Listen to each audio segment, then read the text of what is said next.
और इस वक्त एक बड़ी खबर आपको बता दें, लद्दाख हिंसा के बाद वहां पर हालात तनावपूर्ण बने हुए हैं। लेकिन इस बीच बड़ी खबर ये आ रही है कि विदेशी चंदा नहीं ले पाएंगे सोनम वांगचुक। सरकार ने वांगचुक के एनजीओ का एफसीआरए रद्द किया। एनडीटीवी पर एफसीआरए उल्लंघन की खबर के बाद ये एक्शन हुआ है, जिसके बाद देखिए विदेशी चंदा नहीं ले पाएंगे।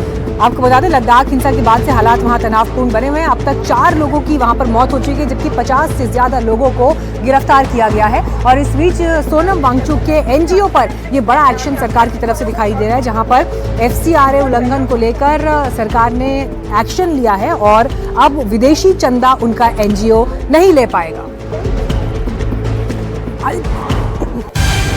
आदित्य राज कौल इस वक्त और जानकारी के साथ हमारे साथ जुड़ गए हैं, लगातार ग्राउंड पर वो मौजूद है। आदित्य, देखिए ये बड़ी खबर इस वक्त आ रही है, लेकिन इसका क्या इम्पैक्ट होगा, पॉइंट 1, और क्या किसी तरह का कोई रिएक्शन अभी सोनम वांगचुक या उनके एनजीओ की तरफ से? जी, बहुत बड़ी खबर ये आ रही है। हम एनडीटीवी इंडिया पर ये सबसे पहले चला रहे हैं कि गृह मंत्रालय ने एक बहुत बड़ा कदम उठाया है उन लोगों के खिलाफ जिनको वो कहते हैं जिन्होंने जो है वायलेंस और हिंसा को बढ़ावा दिया लेह में।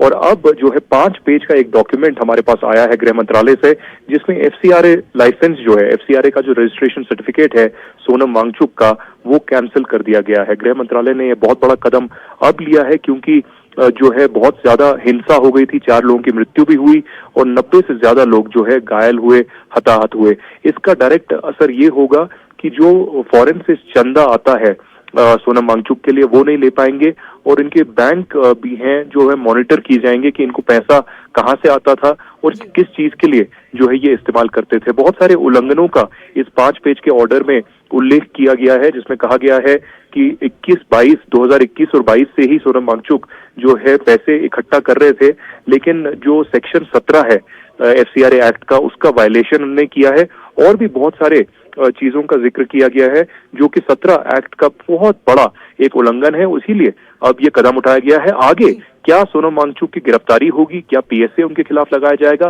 पूरी तरीके से ये रूल आउट नहीं किया जा सकता।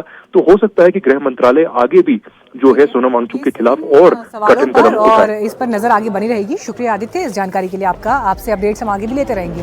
लेकिन देखिए, लद्दाख हिंसा के बाद जो परिस्थितियां वहां पर हैं, इसे लेकर पॉलिटिकल रिएक्शंस का दौर भी जारी है। महबूबा मुफ्ती ये कह रही हैं कि बीजेपी का ये कहना कि कांग्रेस की शह पर ये घटना वहां पर हुई या इस तरह से हिंसा भड़की, इस पर महबूबा मुफ्ती का कहना है कि कांग्रेस का इतना बड़ा बेस वहां नहीं है, उसके पास ऐसा समर्थन वहां पर मासिस से नहीं है। ये वहां के लोग हैं जो नाराज हैं और प्रोटेस्ट कर रहे हैं। कांग्रेस को बलि का बकरा ना बनाए बीजेपी।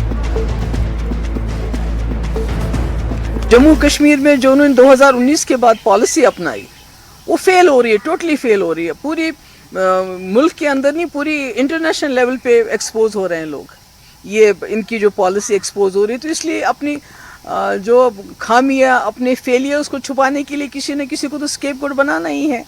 तो कांग्रेस के पास इतना सपोर्ट होता तो फिर बात कुछ और होती। ऐसा तो नहीं है, ये तो एक स्पॉन्टेनियस है। वहाँ पर लोगों का जज्बा है, लोगों की आइडेंटिटी पे लगता है हमारे अटैक हो रहा है, हमारे जॉब्स पे अटैक हो रहा है, हमारी ज़मीन पे अटैक हो रहा है, इसलिए लोग बाहर आ रहे हैं।